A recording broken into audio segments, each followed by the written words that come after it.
أنا سيف واديار سنة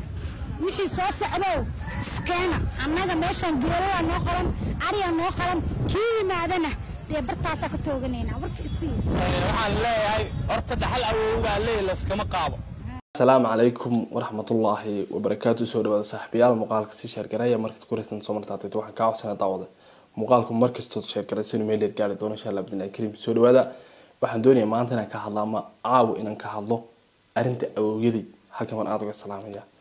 مقالة مقدشة عاصمة الصومالية وحسكو هايستا دولة يوم كران سبيش لوجو مع حبر كتير هويجي عيا اسكو هايستا waxaa la isku haystaa dhulka dibdemiska ee ciidanka booliska Soomaaliya waxaa la isku haystaa Saybiyaano meel ay dhacdo hadaba dagaalba ilaa ay maanta laga baqanay in ciidamada dawladdu ay weerar soo qaadaan dadka meesha ka raraan dadkii goobta deganaa dan yartaan ay dagaalamaan kadibna meesha dhibaato ka dhacdo waayahay tala soo jeedin baan wada awgeedii halka baan aad uga salaamaya oo magaranayay aniga reerka iriga oo intii aan aqoon magaranayay haddaan baray aniga waxay reewa habar gidir oo saacada marka halka baa awgeed dhamaantood ka salaamaya Soomaaliya oo dhan waa salaamaya ma kala qaadi laakiin awgeed xaqoodii gu leeyahay Soomaaliya way faanteen Soomaaliya waayahay waxaan doonay horta gorantii aan daawado muuqaalka magaranayay dhalinyaro ka soo jeeday beesha habar gidir oo ka hadashay arintaas oo kuwada ugu caansan TikTok kamid ah sida Saacid Galmudug iyo nin kale oo Cabdalla Buurane balortaan wada daawano أنا سيف واديار سنة وحي سوس علو سكانة أنا ماشان جيروا نوخرن أريا نوخرن كي معدنا دي برتاسا كتوغنينا ورك إسين waxaan leeyahay horta dhaxal awowga leeyahay iskama qaabo. ina awowgiisi ay adeerkiisi Cabdullah Ciiso Sharnaal Maxamed Faarax Aydid Cabdi Qaydid Cabdullah la sii tiri karo kiimika dad waxaan leeyahay faano la far lagu noqono fadhiyo joog la iskuma faansho سيف واي وين دليره ديغو دادناي حتى ان نمبر 1 ان كاي ماشان لا اسكو بوقتay ما gabar yihiinba hada saadi galmud oo jeeda sharaab sheeg dadka meeshan biyo ma cabay u sheeg dadka meesha yaa la soo doonay leenahay meelaha ka booteen waxaan leenahay markii rangers la dhahay gacmaha madaxa la saarto wada afgoo laga baxo iyo wada exon torba dadka bixi jiro waa bixi jiro dadka Mareykanka la diray Itoobiya la diray meesha laanaayniyo magaalada dad baa quruxsaday meesha laga saaray yaa loo naxaa marka shan qofood ma loo naxaa soo indaa soo shaqaan leena soo wada baxa Saybiyaano waa Sayf walaal Saybiyaano Sayf waaye Saybiyaano Sayf waaye habar gidir noo iska cilnaysa abgaal waaya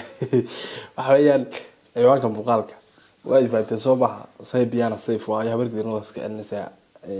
abgaal yani xasan sheekh maxamed baan ka wadaa sababta sabab leh waxa weeyaan meesha la isku haysto horta meel dawladeed marka inta laga hadlo magaranaysa siyaasadda aan ka saarno waa dhulka dibdemiska ciidanka booliska Soomaaliya waxa weeyaan dhul loogu talagalay dibdemis inuu diga barse laakiin anu hal baan ka soo horjeedaa xukuumadda Soomaaliya ama xukuumadda Xasan baan kaga soo horjeedaa midna awgeeda baan kaga soo horjeedaa hal waxaan kaga soo horjeedaa xukuumadda Xasano waxaan leeyahay horta dadkeedii komeela dajisaan aan siinin yani dhul ay degan aan siinin dhulka idinka meel magaranaysa u qorsheynin dadka waan daadinayna xaq maaha dibdemiska loo sameeyaa dibdemiska loo sameeyo horta waayo dibdemiska iyo dhulkan loo dhisay soo dad Soomaaliyeed maaha iyaguna meel dad Soomaaliyeed ahay xaq bay ku leeyihiin dhulkan way fahanteen Soomaha madaxweynaha iyo ka shacabkii dhulka way u sameeyeen labaduba waa siim dhulka waa dhul Soomaaliyeed waa dhul Soomaaliyeed leedahay waa dhul dawladda ay leedahay laakiin dawladda dhulka ayay mas'uul ka tahay dadka ayay mas'uul ka tahay way fahanteen Soomaha inaad kala garataan baa idin fiican hadaba horta dawladda hal baan leeyahay waxa leeyahay dawladdu waa inay dadka meelkiisa ay u rarto oo dejiso marka meesha laga raro dadka ilaa qofka muwaadinka ee Soomaaliyeed xaq buu leeyahay inuu dhul helo yani in dhul la siiyo qofka xaq uu ku leeyahay dawladda inuu dhul siiso meesha doonaa ku yaalo marka ama magaalada ka baxsan ama magaalada ku dhex yaalay dhulka kale badan ee dawladda leedahay banaanta dadka in la dejiyo ku meel gaar looga dhigo dhulka loo heliyo xaq u leeyihiin taas dawladda xaq loogu leeyahay way fahanteen Soomaha laakiin dadka cagaf baan gelinayna waan daadinayna dhulkan waa dhulka dibdemiska dadkani ma laha aqliga deema gelayso qof muwaadin Soomaaliyeed dadka Nigeria iyo ma Afghanistan iyo Syria iyo ma hada waa dad Soomaaliyeed waa dadka dhulka iska laha xaq dhulka iyaga iska leh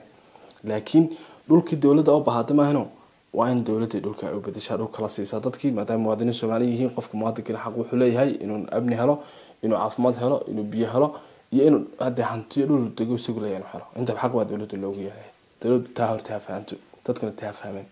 awgeedina hal baan leeyahay awgeedina hal baan leeyahay waxaan leeyahay horta say biyana safe waaye way faanteen soo maaha adduunyada saan ma ahaanaso adduunyada maanta halkan aynu joogno way isbedelayaan wax kasta way isbedelayaan dawladda maanta joogta hadda adeec weydaan tabari imana sana ma adeec sana weeyada taas aan leeyahay sababta waxa weeye awgeed hadii dhulkii dawladdu u baahatay dhulkeedu kuma leeyahay qofna dhul ma laha qof adduunka korkiisa jooga ilaahay baa dhulka iska leh inta ka sokoona dawladda mas'uulka inta ka sokoona dadka shacabka ku manaafacadsada ma isweydiisaa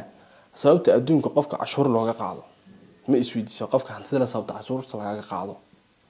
aw ya harta dadan dawlad koos karaanaga dawlad koos karnay barto waxyaabo badan weydiiyaan naga dhageysta sababta saadile waxa weeye dhulkan adigu ma lihid ee dawladda ale laakiin adiga ayaa manaafacaadsan oo deganaan yaadaan dawladdu mas'uul kaaga tahay qofka had dhulka isagu xaq u leeyahay iska leeyahay ma isweydiisaa sababta maalba cashuur lagu weydiiyo laga dhulka cashuuro يعني dhulka ana la keen karada dawladdu weeyaan macnaheedu way faantay Soomaa taanada sana weeyaan kala yahay dawladda u hogaansama hanti halad siiyo dawladda ka hor manna dawladda ka hor timaadaan migrants ay ma wanaagsanaa dawladdu wax dadkooda doorteen oo Soomaaliya dhan baa wada loo Soomaaliya xaaladda dawladda way faantay Soomaa awgeedina talada sana soo jeedinaya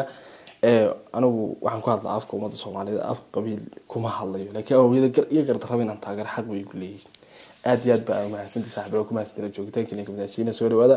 muuqaalka si share gareeya meel dheer gaarsiiya waxaan muuqaalada kan awgeeda loo share gareeya hal qof oo awgeeda kamid ah wargidin hadduu arko muuqaalkan si share gareeyo ha si gaarsiin inta kale aad bay mahadsantiin dawladana waa salaam iyo Soomaaliya waa salaamaya bye bye